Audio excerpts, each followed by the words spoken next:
and welcome to After Cafe, where the estate shape, thought find out, and every conversation explores the art of thinking beyond the obvious. And today I have my special guest, consulting psychologist, coach, and author, as well as speaker, no other than Mr. Angelo Valenti. Great to be here, Daniel. Thanks for having me. Welcome, Mr. Angelo, on Abstract Essay. And can you please introduce more about yourself that I missed? Sure. I'm a consulting psychologist in Nashville, Tennessee. Also, a coach and an author. I've written a book, You're Making This Way Too Hard. Find Your Easy Way to Enjoy Life. I coach leaders, aspiring leaders, and people who want to find a little more joy, contentment, and inner peace in their life. I also help companies hire the right people for their unique culture.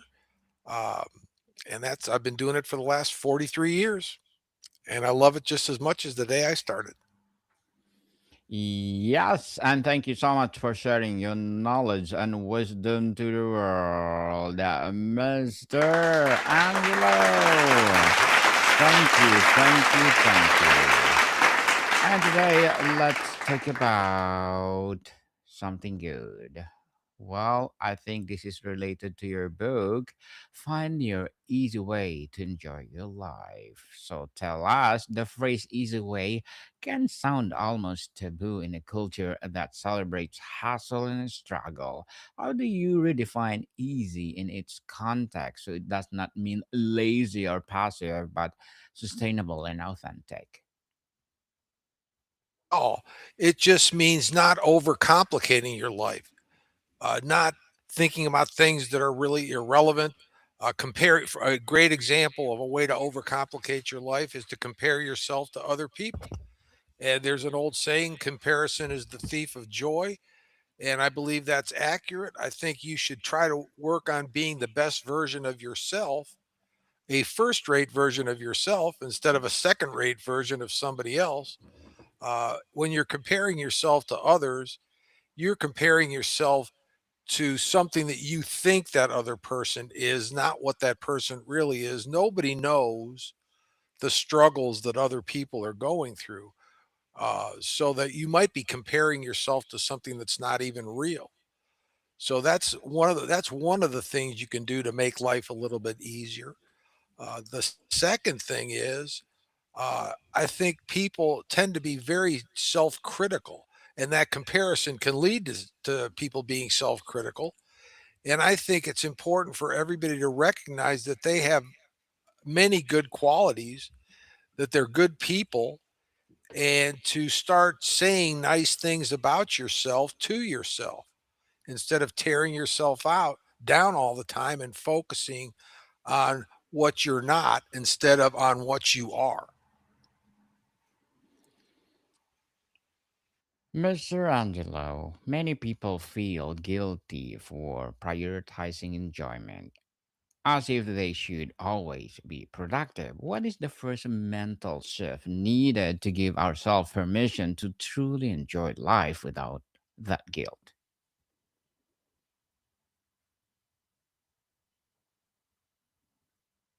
That we many of us were raised in, that you have to be working hard, you have to be productive, you have to be doing something.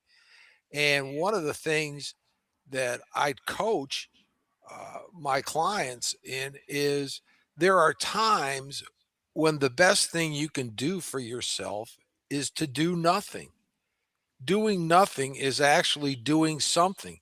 It gives you a chance to recharge. It gives you a chance to think. It gives you a chance to reflect.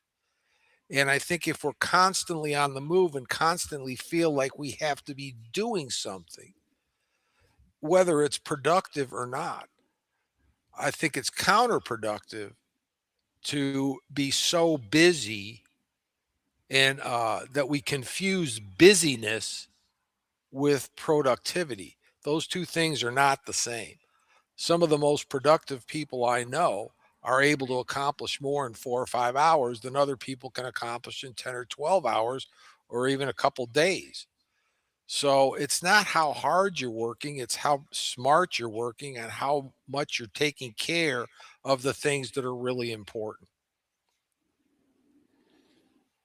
Indeed. And is it enjoying life more about adding positive experiences or subtracting the sources of stress, overload, and obligation that crowd it out, Mr. Angelo?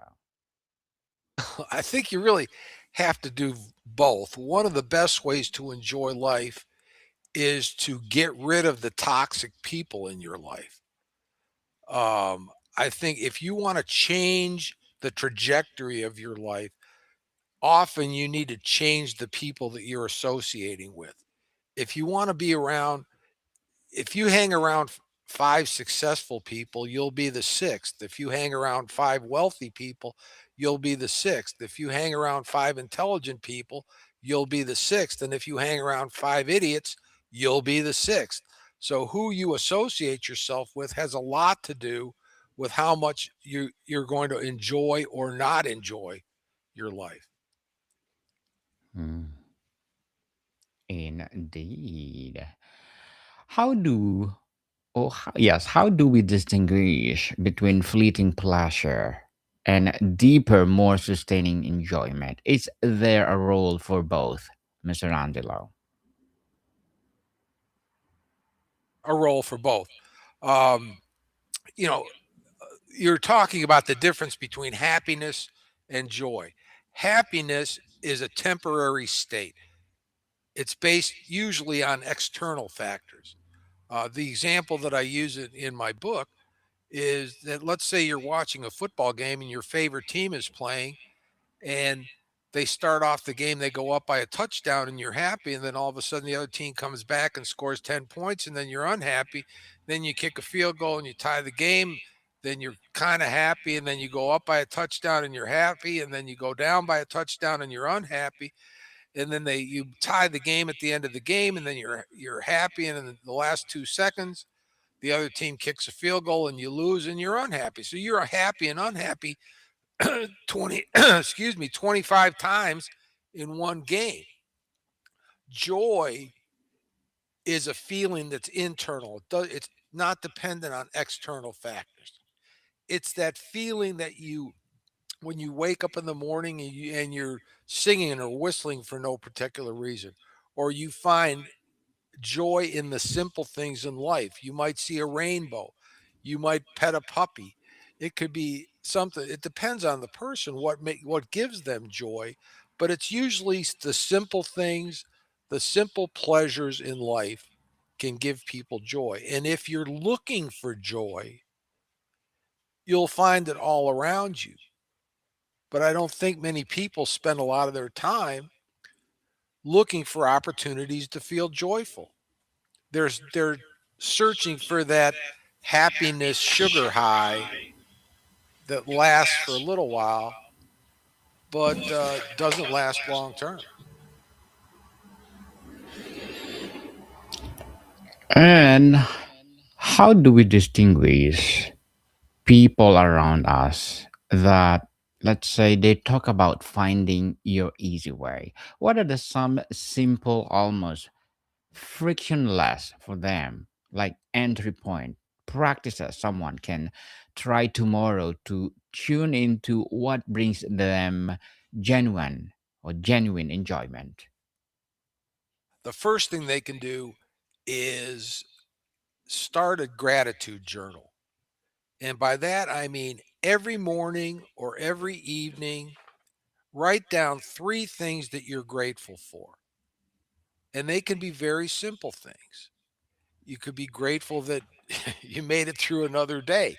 You could be grateful for, like in the, some mornings when I wake up, I'm grateful that my knee doesn't hurt. So, Hmm. but, it could be very simple things. But if you start that gratitude journal, you'll realize how much you do have to be grateful for. And that's a great way to change your mindset so that you're always thinking about the positive or thinking about the good in your life. That's one simple thing. The second simple thing you can do is recognize when your body needs to rest. We talked about that productivity hamster wheel that people get on. I think it's really important for people to recognize if they're exhausted or if they're just their concentration is wavering, take a 15 or a 20-minute break. Sometimes you can take a nap. I'm a big believer in naps. I love naps. In some cultures, they're very accepted, and in some cultures, they're not. But I think it's a great way to recharge. And studies have shown that people take naps are more productive overall. Interesting, Mr. Angelo. Interesting indeed. So, how does the concept of micro joys, small, everyday moments of pleasure, build the muscle for a more consistently enjoyable life? Well, if you start to enjoy the little things, it creates a whole mindset within yourself, and it alters actually your body chemistry. And if you, for example, I mentioned saying good things about yourself to yourself, that programs your mind in a different way, so that uh, you're more likely to feel that serotonin feeling of contentment and relaxation than you are the dopamine high that comes from that happiness that I talked about. Well, what is your advice for someone who knows feel numb or disconnect, who can even remember what they enjoy? How do they start that rediscover process? Okay, one thing they can do is try to reflect on what made them feel joy when they were little kids. I Oh find yeah. that most little kids are joyful most of the time.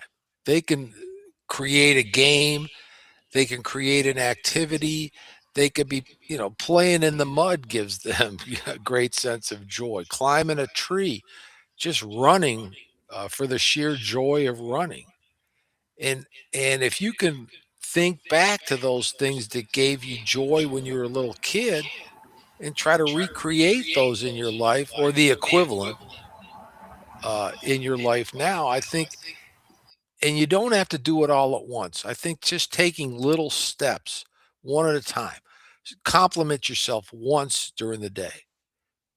Do something just because you want to do it once during the day. Another great thing you can do is do something nice for somebody else. There's very few things that give you more joy internally than if you do something nice for something else. You don't even have to get recognized for it. Just do something nice for the sake of doing something nice. Thank you for that advice, Mr. Angelo. Totally empowering. And perfectionism is a joy killer. How do we embrace good enough to find enjoyment in the imperfect activity, the messy attempt, or the unplanned moment?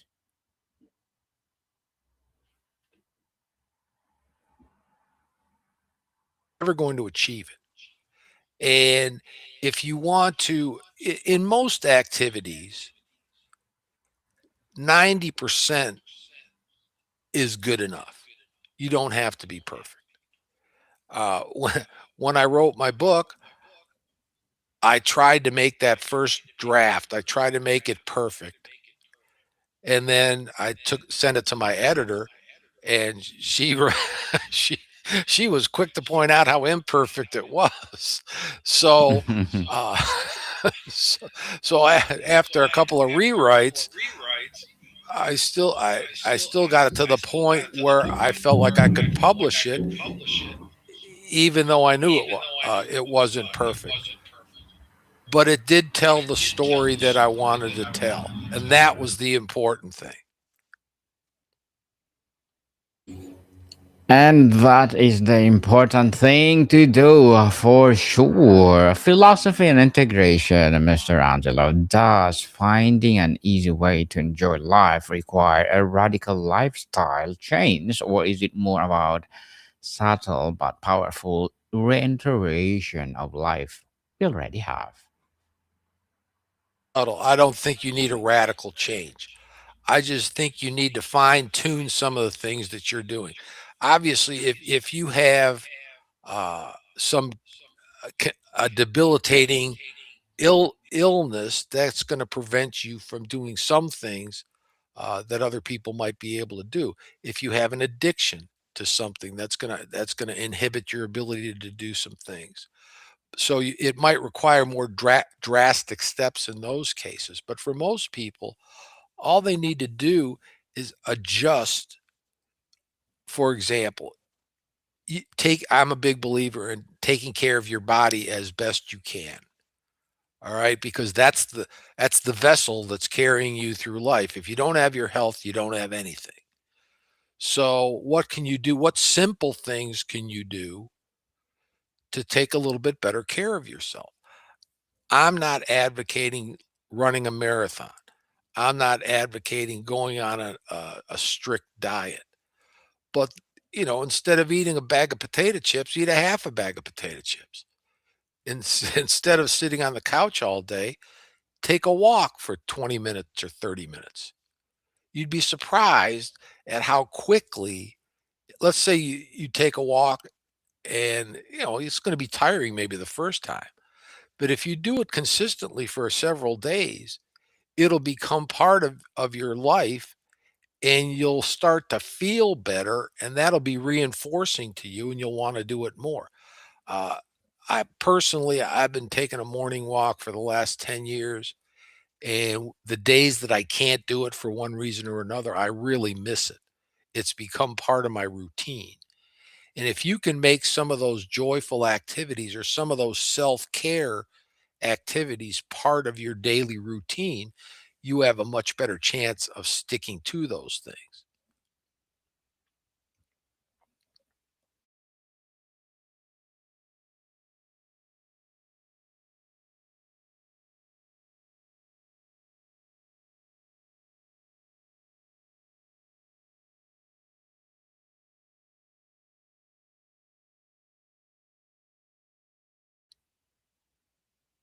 Okay, we're okay.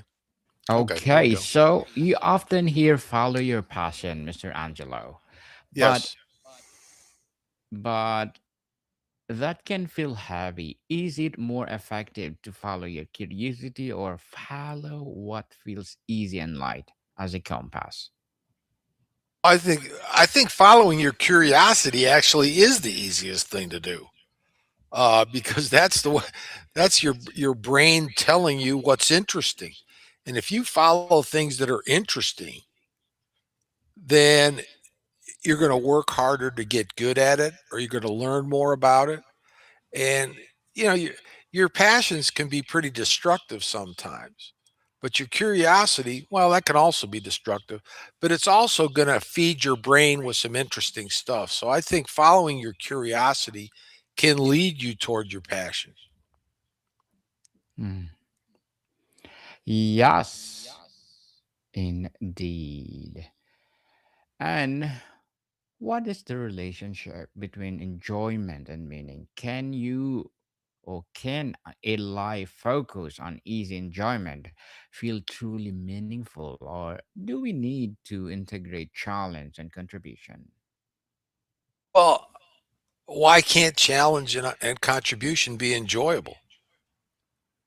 I mean, I don't think the two things are mutually exclusive. I think if you, uh, for example, if you decide you want to master something, if you master that, it's going to be, chances are it's going to be beneficial to somebody else, maybe to a lot of people. So uh, I don't think you have to choose one or the other.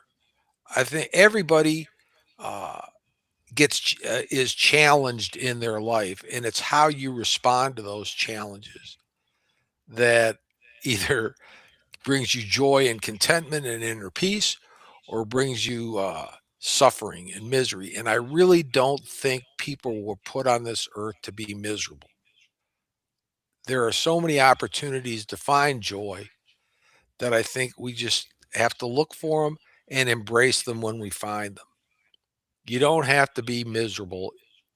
I think it's a choice, really. And for those people who are struggling right now, they're going to say that's an easy thing for me to say. Uh, but you can make different choices starting today. They're going to end up You're going to end up in a better situation than where you are now by making better choices. Making better choices, indeed. So, as we age and our circumstances change, our sources of enjoyment often need to evolve.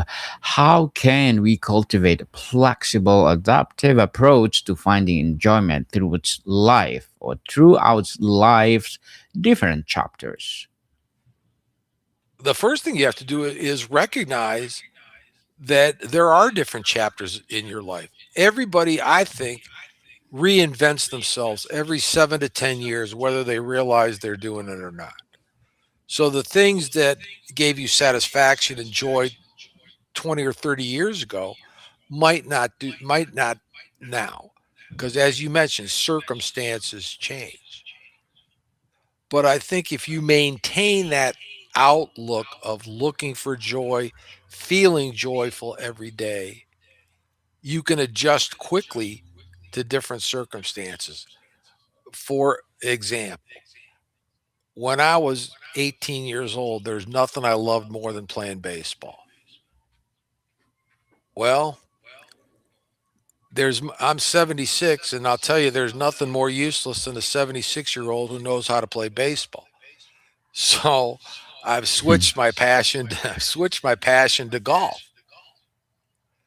and I get the same satisfaction from playing golf that I did from playing baseball when I was 18. They're different sports, but the challenges are the same. So I kind of recognized that I could get that same kind of physical, mental, and emotional challenge from golf that I did from baseball. Interesting, Mr. Angelo. We have an echo, so before we wrap up our discussion for today, Mr. Angelo, I'm inviting you to please do listen to my other podcast, people. My other podcast, because my abstract essay is already in fifth season, abstract poetry in second season, and my book 101 review in fifth season too, comedy 101 second season, and my food 101 in sixth season as well. Geography 101, love letters, movie 101 review, music 101, our fourth season. Science 101, Sex 101, second season, and my baby podcast. Mental Health 101, Law 101, Bible Verses 101, and Entrepreneurship 101. Please listen to them wherever you listen your podcast. So, Mr. Angelo, if we had to boil it down, our principle, finding a principle. Oh, yes. Finding a core principle that your easy way to enjoy life, what would it be? Well, is love yourself first before you can love anybody else. Take care of yourself, make good decisions, and cherish the relationships that you have. Yes. Thank you so much for sharing your knowledge and wisdom to the world, Mr. Angelo. Thank you, thank you, thank you. Yes. So can you please invite our listeners to support your advocacy, your book, or whatever projects that you're doing right now? Oh, sure. Uh, all of all of my stuff is available at angelovalenti.com. You can get a copy of my book. I've created a course based on the book called Enjoy Life the Easy Way. It's 8 modules. and it's basically 8 coaching sessions for less than half of what one coaching session would be one-on-one with me.